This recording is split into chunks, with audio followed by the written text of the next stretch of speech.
Assalamualaikum warahmatullahi wabarakatuh.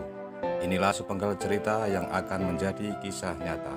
Ketika Dajjal bersama pengikutnya ingin memasuki Mekah dan Madinah, akan tetapi tidak bisa memasuki tanah haram. Akhirnya Dajjal naik ke atas bukit dan menunjukkan kepada pengikutnya.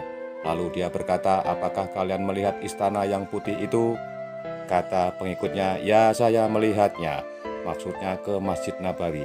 Itulah istana Muhammad. Karena Dajjal tidak bisa masuk, akhirnya Dajjal menepakkan kakinya ke bumi dan terjadilah gempa yang sangat dahsyat yang membuat orang-orang munafik terhempas keluar dari Madinah hingga menjadi pengikut Dajjal, dan tersisa hanya orang-orang yang beriman atau muslim.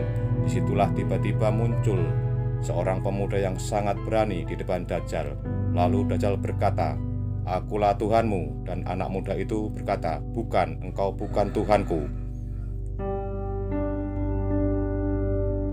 Lalu Dajjal marah besar dan mengambil gergaji ataupun benda tajam dan membelah tubuh pemuda tersebut hingga terbelah menjadi dua. Lalu para pengikut Dajjal akhirnya bersorak-sorak, "Hore, hore, hidup Dajjal, hidup Dajjal."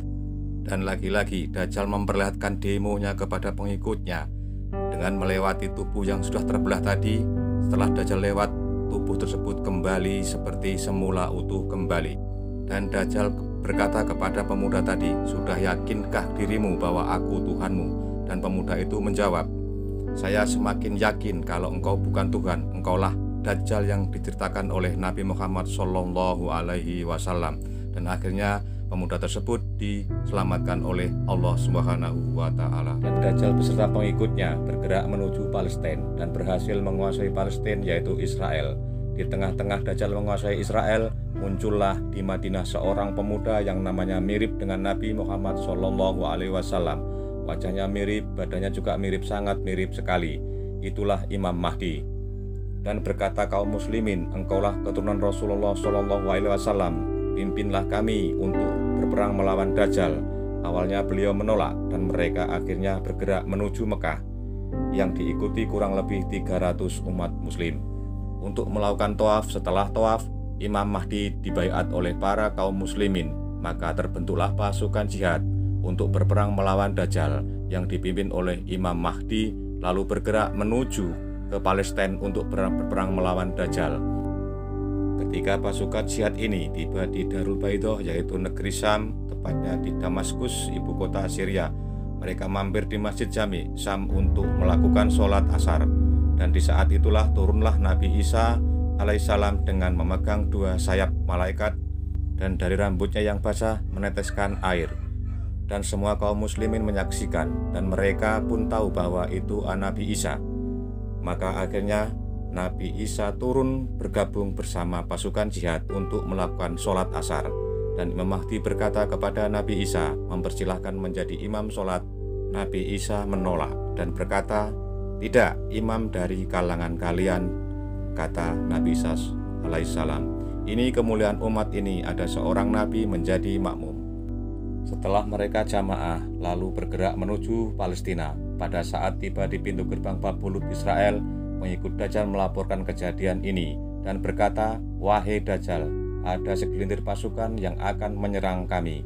Lalu berkata Dajjal, "Bukakan pintu, mereka tidak akan mampu melawan kita karena kita punya pasukan yang sangat banyak." Hahaha, tambahan saja. Setelah pintu gerbang dibuka, betapa kagetnya Dajjal karena yang dihadapi alaihissalam. Karena Dajjal tahu bahwa ajalnya sudah tiba, dan Dajjal lari ke birit-birit badannya sambil meleleh. Lalu Nabi Isa menancapkan tombak emas ke jidatnya. Dajjal pun akhirnya tewas dan mati. Para kaum munafikin pun ketakutan. Selama ini Dajjal yang mereka agungkan sebagai Tuhan malah qaid alias mati. Mereka pun ketakutan, berlari dan sembunyi di balik batu-batu dan pepohonan. Akan tetapi naas bagi para kaum munafikin, batu-batu dan pepohonan yang dibuat mereka sembunyi berkata, "Wahai kaum muslimin, ini ada orang munafikin bersembunyi di balik saya, tangkaplah dan bunuhlah." Kecuali satu pohon yang tidak mau memberikan kepada kaum muslimin, memberitahukan kepada kaum muslimin, yaitu pohon Gorkot yang sekarang lagi banyak ditanam oleh warga Israel. dengan bertujuan untuk bersembunyi nanti ketika kalah melawan kaum muslimin yang dipimpin oleh Nabi Isa. Akan tetapi itu usaha yang sia-sia karena Nabi Isa dan Imam Mahdi nanti akan berhasil menguasai Israel dan dunia dan menyebarkan Islam secara mulia dan hina. Dan Islam akhirnya tersebar ke seluruh penjuru dunia. Yang tidak mau masuk Islam maka akan dibunuh.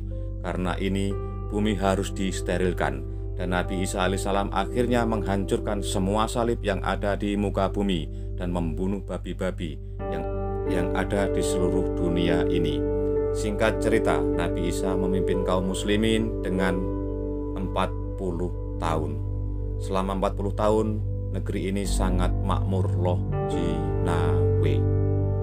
Demikian tadi sebuah cerita dan akan menjadi kisah nyata dan semoga menjadi pembelajaran buat kita semua. Assalamualaikum warahmatullahi wabarakatuh.